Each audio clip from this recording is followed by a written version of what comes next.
नमस्कार दोस्तों, आज हम बात करेंगे भोजपुरी सिनेमा के सफर की, जिसे हम प्यार से भोजवुड भी कहते हैं। यह सिर्फ सिनेमा नहीं है, बल्कि हमारी संस्कृति, हमारी बोली, हमारी माटी की खुशबू है। बिहार, उत्तर प्रदेश, झारखंड, जहां भी भोजपुरी बोली जाती है, वहां के लोगों के दिलों में बसता है भोजपुरी। यह सफर आसान नहीं रहा, उतार चढ़ाव आए, लेकिन भोजपुरी सिनेमा ने हार नहीं मानी। आज हम इसी सफर को करीब से देखेंगे, समझेंगे कि कैसे एक छोटे से पौधे ने विशाल वृक्ष का रूप धारण किया, कैसे गंगा मैया तोहे प्यारी चढ़ाईबो जैसी फिल्मों से शुरुआत हुई और आज निरहुआ और खेसारी लाल यादव जैसे सितारे इस आसमान में चमक रहे हैं। तो आइए साथ मिलकर करते हैं भोजपुर के सफर का आनंद, जहां हर फिल्म एक कहानी है, हर गाना एक याद है और हर कलाकार एक परिवार है। दोस्तों, हर कहानी की एक शुरुआत होती है, एक ऐसा मोड़ जहां से सब कुछ बदल जाता है। ये मोड़ कभी कभी इतना महत्वपूर्ण होता है कि वह इतिहास में दर्ज हो जाता है। भोजपुरी सिनेमा के लिए भी ऐसा ही एक मोड़ था, साल 1963। ये वह साल था जब भोजपुरी सिनेमा ने अपने पहले कदम रखे और एक नई दिशा में बढ़ चला। देश के पहले राष्ट्रपति भारत रत्न डॉ राजेंद्र प्रसाद जी, जो खुद बिहार की माटी से थे, उनके दिल में एक सपना था, भोजपुरी भाषा को बड़े पर्दे पर देखने का। उन्होंने इस सपने को साकार करने के लिए कई प्रयास किए। उनकी प्रेरणा से ही 1963 में बनी गंगा मैया तोहे प्यारी चढ़ाईबो। यह फिल्म भोजपुरी सिनेमा के इतिहास में एक मील का पत्थर साबित हुई। यह कोई साधारण फिल्म नहीं थी, यह तो भोजपुरी अस्मिता की एक मिसाल थी। इस फिल्म ने न केवल भोजपुरी भाषा को सम्मान दिलाया, बल्कि इसे एक नई पहचान भी दी। लोगों ने इसे हाथों हाथ लिया, क्योंकि इसमें उनकी अपनी जिंदगी दिखती थी, उनके अपने गांव की खुशबू आती थी। यह फिल्म उनके दिलों को छू गई और उन्हें गर्व महसूस कराया। उस दौर में ज्यादातर फिल्में सामाजिक मुद्दों पर बनती थीं। ये फिल्में समाज के विभिन्न पहलुओं को उजागर करती थीं और लोगों को सोचने पर मजबूर करती थीं। विदेशिया जैसी फिल्में परिवार और देश के लिए प्यार को दर्शाती थीं। इन फिल्मों में रिश्तों की गहराई और देशभक्ति की भावना को बखूबी दिखाया गया था। लागी ना ही छूटे राम जैसी फिल्में भक्ति भाव से ओतप्रोत होती थीं। इन फिल्मों में धार्मिकता और आस्था की झलक मिलती थी। कलाकार भी बहुत ही सरल और सहज होते थे। उनकी अदाकारी में एक सच्चाई और ईमानदारी होती थी, जो दर्शकों को बहुत पसंद आती थी। ना कोई दिखावा, ना कोई बनावटीपन। वे अपने किरदारों को जीते थे और दर्शकों को भी उसी दुनिया में ले जाते थे। वे अपने पात्रों में जीवन फूंक देते थे। उनकी अदाकारी में एक गहराई और संवेदनशीलता होती थी, जो दर्शकों के दिलों को छू जाती थी। नसीरुद्दीन शाह जैसे कलाकारों ने भी भोजपुरी सिनेमा में कदम रखा और अपनी अदाकारी का लोहा मनवाया। उनकी उपस्थिति ने भोजपुरी सिनेमा को और भी समृद्ध बनाया। गाने भी बहुत ही मधुर और सरल होते थे। इन गानों में एक सादगी और मिठास होती थी, जो सीधे दिल में उतर जाती थी। लोक धुनों से सजे ये गाने सीधे दिल में उतर जाते थे। इन गानों में गांव की मिट्टी की खुशबू और लोक संस्कृति की झलक मिलती थी।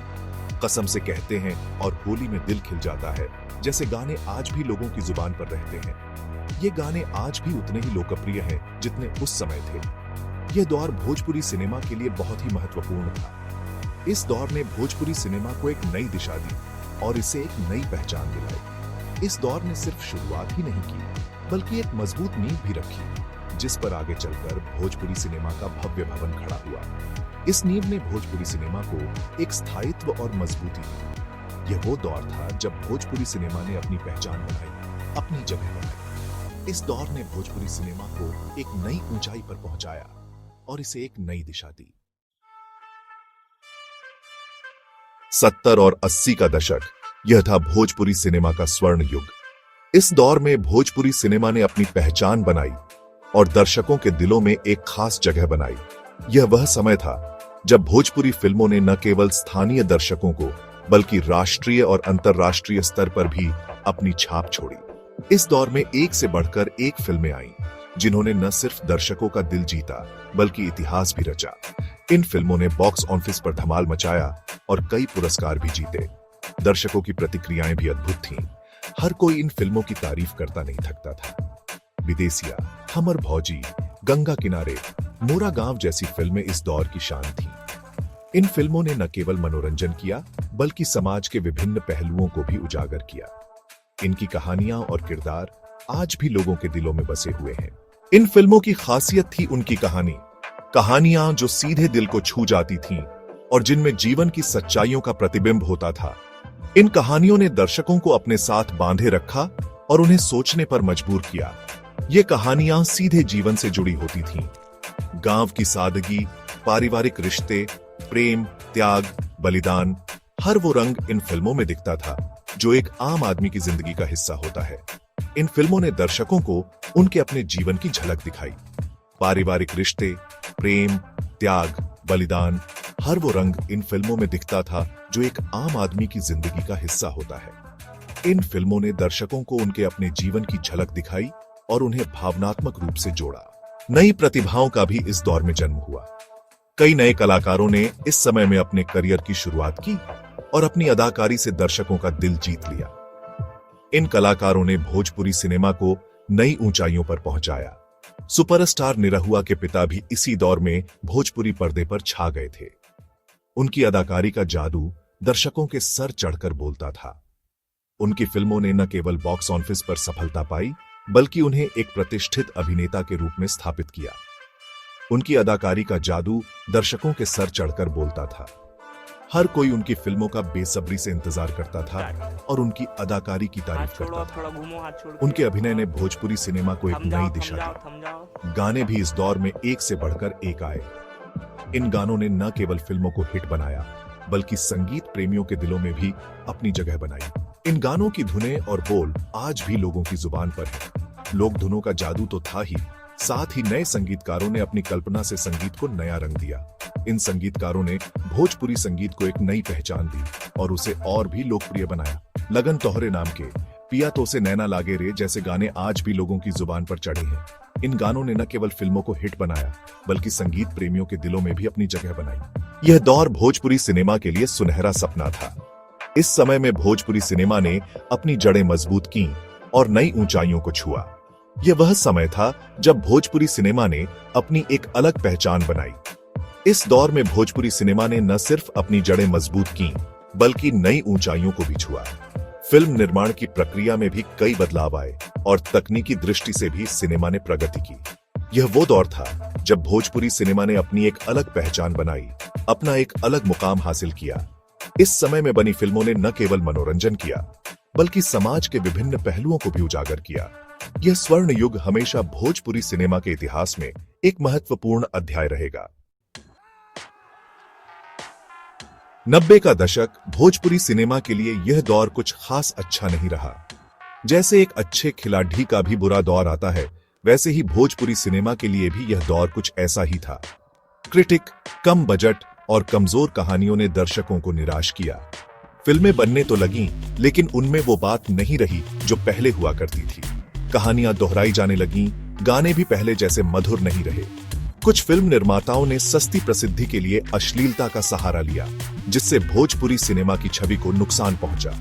लोगों ने भोजपुरी फिल्मों से किनारा करना शुरू कर दिया और यह उद्योग धीरे धीरे गिरने लगा। क्रिटिक, लेकिन हर अंधेरी रात के बाद एक सुबह जरूर होती है।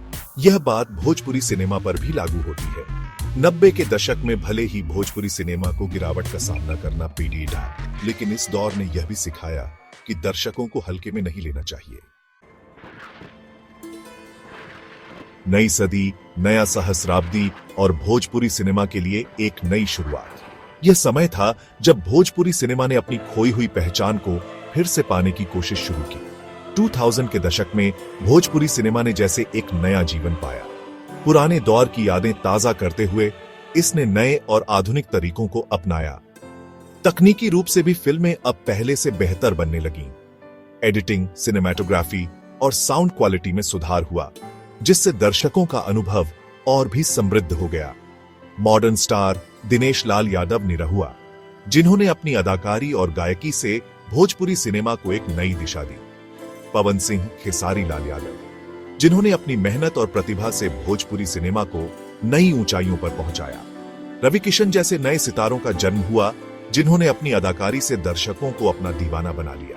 इन सितारों ने भोजपुरी सिनेमा को एक नई ऊंचाई दी। उनके अभिनय और समर्पण ने दर्शकों के दिलों में एक खास जगह बनाई। अब फिल्मों में सामाजिक मुद्दों के साथ साथ महिला सशक्तिकरण, शिक्षा, बेरोजगारी जैसे विषयों को भी जगह मिलने लगी। यह बदलाव दर्शकों को और भी आकर्षित करने लगा। महिला सशक्तिकरण, शिक्षा, बेरोजगारी जैसे विषयों को भी जगह मिलने लगी। यह बदलाव दर्शकों को और भी आकर्षित करने लगा। बेरोजगारी जैसे विषयों को भी जगह मिलने लगी। यह बदलाव दर्शकों को और भी आकर्षित करने लगा। निरहुआ हिंदुस्तानी, पटना से पाकिस्तान, मेहंदी लगा के रखना जैसी फिल्मों ने बॉक्स ऑफिस पर धमाल मचा दिया। इन फिल्मों ने न केवल व्यावसायिक सफलता पाई, बल्कि समीक्षकों की भी प्रशंसा बटोरी। मेहंदी लगा के रखना जैसी फिल्मों ने बॉक्स ऑफिस पर धमाल मचा दिया। इन फिल्मों ने न केवल व्यावसायिक सफलता पाई, बल्कि समीक्षकों की भी प्रशंसा बटोरी। मॉडर्न स्टार सोशल मीडिया के आगमन ने तो भोजपुरी सिनेमा को पंख ही लगा दिए। अब दर्शक अपने चहेते सितारों से सीधे जुड़ सकते थे। निरहुआ, पवन सिंह जैसे सितारों के लाखों करोड़ों में फैन हो गए। अब दर्शक अपने चहेते सितारों से सीधे जुड़ सकते थे। निरहुआ, पवन सिंह जैसे सितारों के लाखों करोड़ों में फैन हो गए। सोशल मीडिया ने भोजपुरी सिनेमा को एक नई दिशा दी। पवन सिंह जैसे सितारों के लाखों करोड़ों में फैन हो गए। सोशल मीडिया ने भोजपुरी सिनेमा को एक नई दिशा दी। यह दौर भोजपुरी सिनेमा के लिए सुनहरे युग से भी आगे निकल गया।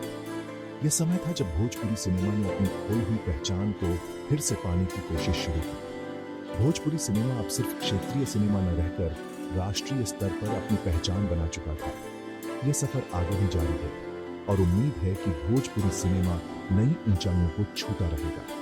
यह सफर आगे भी जारी है और उम्मीद है कि भोजपुरी सिनेमा नई ऊंचाइयों को छूता रहेगा। आने वाले समय में सिनेमा और भी अधिक समृद्ध और विविधतापूर्ण होगा।